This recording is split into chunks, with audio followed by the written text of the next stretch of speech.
On prend Daniel 7. C'est bon, hein? Après Daniel 2, prenez Daniel 7, prenez Daniel 8, prenez Daniel 8, Apocalypse 13. Donc, permettez-moi de paraphraser rapidement parce que ça se suit, c'est la même chose. Quand vous allez dans Daniel 7, dans Daniel 2, suivez-moi ici là. Ah, fortifiez-vous. Jusqu'à là, on n'a pas encore fait une erreur.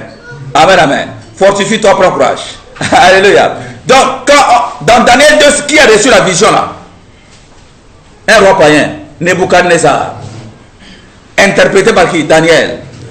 Dans Daniel 7, Daniel lui-même va recevoir cela maintenant. Amen. Daniel, ça c'est au temps de Belshazzar. L'enfant de Nebuchadnezzar a pris la place de Nebuchadnezzar. Amen. Donc, dans Daniel 7, il va faire quoi? Daniel va avoir la vision. Vous avez lu ça, non? Il a vu les bêtes. Première bête, c'est laquelle? Le lion. Lisez. Oh. Ah ouais. Première bête, c'est le lion.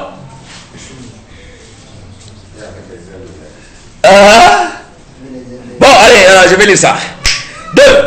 Daniel commença à dire: je regardais pendant ma vision nocturne, et voici les 4 vents des cieux firent irruption sur la grande mer, et 4 grands animaux sortirent de la mer. La mer, c'est le monde. Amen. Différents l'un de l'autre.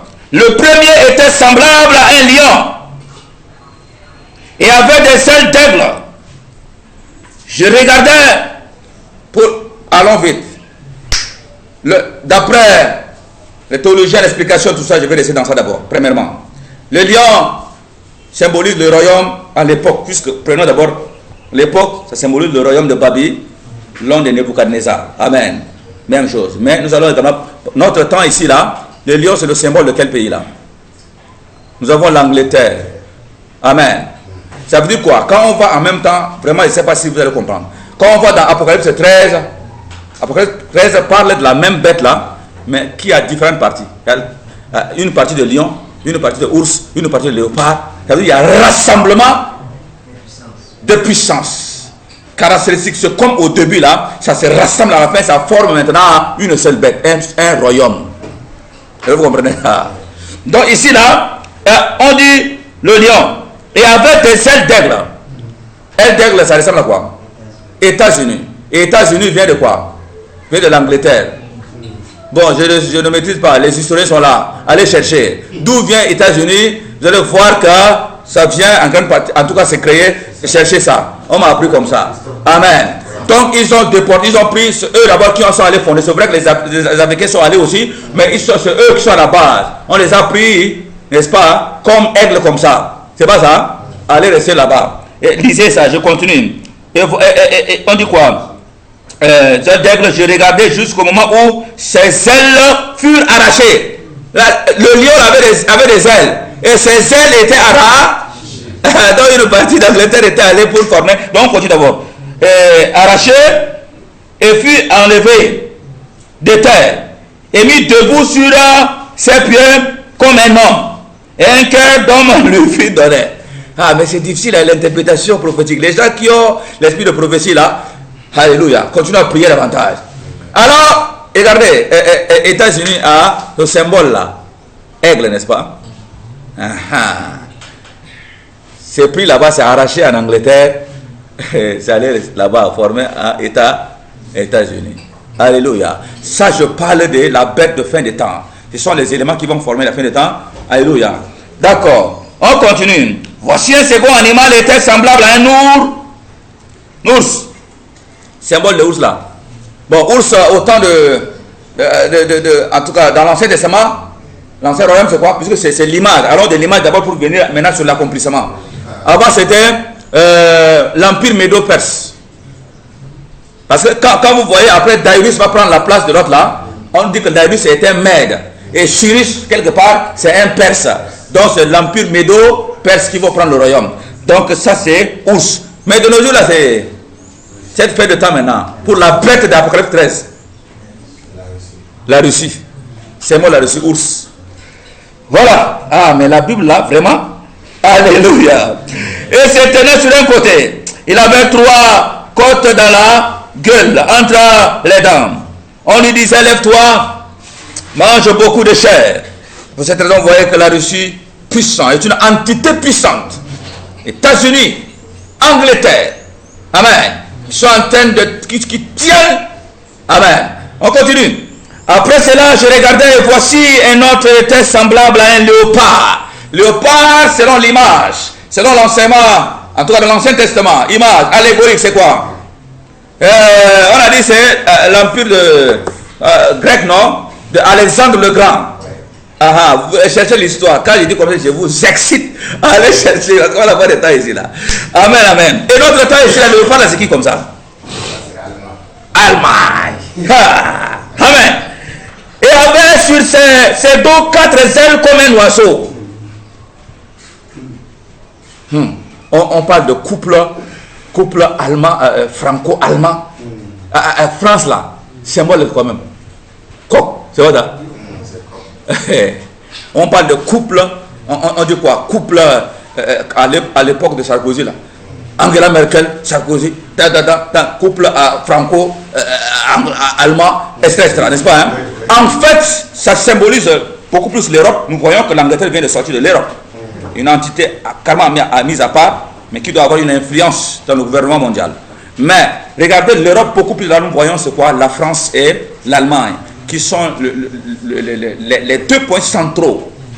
Amen. Et alors, on est où là? Il y avait...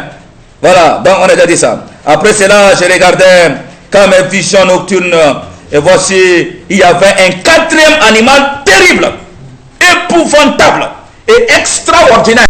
Ça, ce qui a vu ça, Daniel, c'est cet animal-là. Quand vous allez maintenant dans Apocalypse 13, Jean va voir la même chose. Or, au temps de Daniel, c'est un truc de 700-800 avant. Nebuchadnezzar, tout ça, ils ont vu ça, païen a vu, Daniel a vu. Jean, à la fin ici, après Jésus, Jean a vu la même chose. Il dit, j'étais resté, je voyais. Non, il dit, un animal que je ne peux pas décrire. Il dit, Daniel dit quoi? Terrible, épouvantable, fabuleux. Il dit, ce que j'ai vu, il dit extraordinairement fort. Jean a vu la même chose. Alléluia. Jean parle de 10 têtes et 7 cornes. Amen. Et quand vous lisez ici, Daniel va également parler de 10 cornes. Ce sont les autorités. Amen. Tête, c'est les autorités, ce qui est le pouvoir. Mais c'est pour cette raison, l'interprétation que beaucoup ont reçue, c'est que le gouvernement mondial, surtout le point central, le noyau, va être constitué de 10 organisations. Organisations pays, avec des relations humaines. Et vous comprenez ça? Des relations qui se mettent en place, qui se démettent en même temps. C'est pourquoi nous voyons Angleterre sort de l'Union européenne, ici et ici, c'est là. Amen. Les organisations peuvent être de l'Union européenne, autant ONU, avec OMS, toutes ces choses-là, amen, qui gouvernent le monde. 10 noyaux. Les 10 noyaux précisément, l'Esprit de Dieu va nous aider. On ne le maîtrise pas. Mais tout ce que je sais qu'il y a ONU, il y a l'Union européenne, il y a OMS, il y a toutes ces choses-là, c'est des entités qui forment le gouvernement mondial.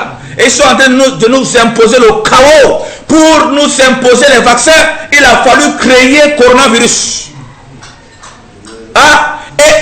Coronavirus n'est pas, le vaccin là, n'est pas encore une marque de la bête comme il le faut. Mais qu'est-ce qu'il y a dedans, on ne connaît pas. C'est une marche vers la marque de la bête. Après ça, ça va être quoi? Ça va être maintenant le plus. Et la Bible dit dans Apocalypse, personne ne pourra vendre, ni voyager, ni faire quoi que ce soit sans la marque de la bête. On y est.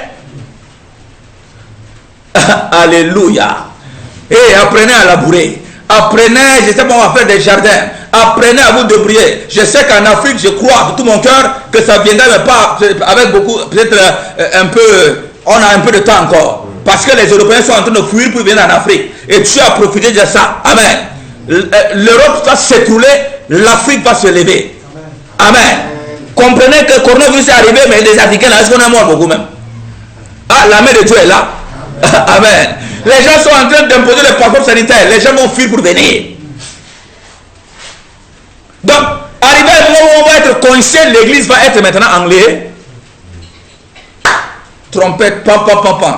Maintenant, ceux qui sont réveillés, les vierges sages, il y aura la disparition mondiale. Tu es dans le véhicule, tu disparais. Tu conduis, toi tu t'en vas. Tu es dans l'hélicoptère, toi tu t'en vas. Tu laisses l'hélicoptère tomber. Alléluia. Tu es n'importe où. La disparition mondiale des chrétiens. Mais les non-chrétiens et les chrétiens charnels qui vivent dans la chair ne seront pas aussi enlevés. Et c'est là où maintenant le gouvernement mondial va s'élever. L'antichrist va imposer la loi. Rénie Jésus ou on te tue, on t'égorge. On ne t'égorge pas comme ça. On coupe ici oreille. Demain on coupe encore ici. On coupe là en mini morceaux. Mais la probabilité que tu ne rénies pas là, non, est trop petite. Ah, tu vas régner. Alléluia. Gloire à Dieu. Et donc, regardez, j'ai parlé en pêle-mêle. Donc maintenant aussi dans Daniel 8, on parle de bouc et de quoi? Bélier. C'est la même chose. Gloire à Dieu. Donc voilà un peu la première partie. Excusez-moi, j'ai parlé un peu pêle-mêle parce qu'on doit finir avec Daniel avant de partir. Non, on va parcourir ça avant de partir. La deuxième partie encore est trop eschatologique. Amen. Parce qu'on va voir au niveau de Daniel 9 et tout ça, on va expliquer carrément là. On va expliquer 70 semaines de Daniel. Amen. Hein? Donc, c'est très important. Nous recevons cela au nom de Yeshua. Amen. Amen.